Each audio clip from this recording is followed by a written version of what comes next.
Hello प्यारे बच्चों, कैसे हैं आप सब लोग। आशा करती हूँ आप लोग बहुत अच्छे होंगे। हिंदी व्याकरण की कक्षा में आप सभी का बहुत बहुत स्वागत है। तो बच्चों, आज का टॉपिक है वाक्य। क्या टॉपिक है आज का? वाक्य। कोयल मीठा गीत गाती है, यह एक वाक्य है। क्या है बच्चों? वाक्य। अर्थात शब्दों का ऐसा मेल जिसका भाव और अर्थ पूरी तरह स्पष्ट यानी कि साफ हो, वाक्य कहलाता है। तो बच्चों, वाक्य क्या होता है जल्दी बताओ मुझे। शब्दों का ऐसा मेल जिसको जब हम मिलाते हैं उसके बाद में जो शब्द हमने बोले हैं उसका अर्थ स्पष्ट होना चाहिए, तो वह हमारा वाक्य कहलाएगा। जैसे हमने कहा कोयल मीठा गाती है, यदि बच्चों में इसे इस तरह बोलूं, गाती गीत मीठा है कोयल, तो क्या ये कोई स्पष्ट अर्थ दे रही है? बिल्कुल नहीं, यानी कि इसे वाक्य नहीं कहा जाएगा। आगे देखिए, उद्देश्य व विधेय। यह बच्चों वाक्य के दो अंग होते हैं, एक होता है उद्देश्य, दूसरा होता है विधेय। ठीक है, उद्देश्य क्या होता है बच्चों? कर्ता। वाक्य में जो कर्ता होता है ना, जो काम का करने वाला होता है, उसे हम उद्देश्य कहते हैं।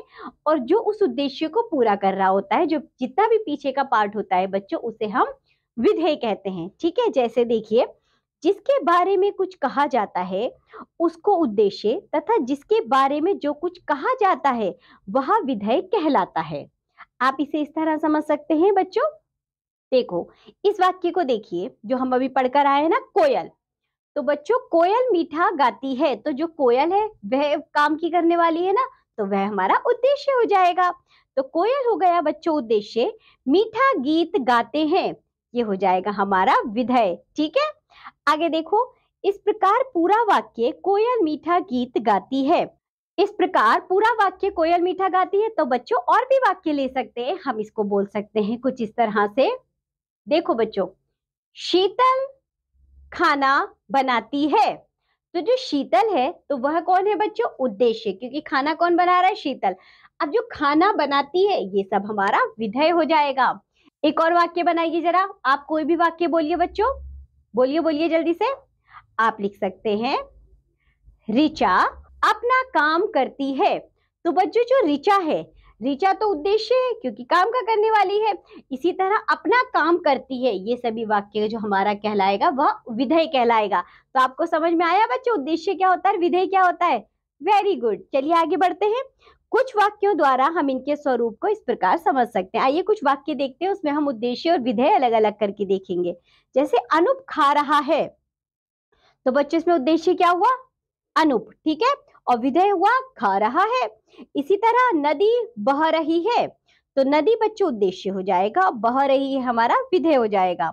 मैं स्कूल गया, तो मैं तो बच्चों उद्देश्य हो गया, और स्कूल गया हमारा विधेय हो गया। तुम कहाँ जा रहे हो, तो बच्चों तुम हमारा उद्देश्य हो जाएगा, कहाँ जा रहे हो विधेय हो जाएगा।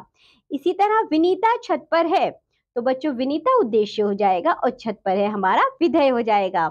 आपको समझ में आया बच्चों उद्देश्य और विधेय क्या होता है? Very good. तो इसी के साथ बच्चों ये पाठ होता है यहाँ समाप्त। आज हमने पढ़े हैं वाक्य, जिसमें हमने जाना वाक्य के दो अंग होते हैं, एक उद्देश्य और दूसरा विधेय। वाक्य क्या होते हैं बच्चों? जो शब्दों को जोड़कर बनाया जाए उसे वाक्य कहते हैं, लेकिन वह वाक्य हमें सही अर्थ देना चाहिए, सार्थक अर्थ देना चाहिए, तभी वह वाक्य कहलाएगा। Very good. तो बच्चों, आज हमने जो भी पढ़ा है आप लोग उसका अच्छे से अभ्यास करिए। अब हम मिलेंगे आपसे अगली कक्षा में, तब तक के लिए बाय बच्चों।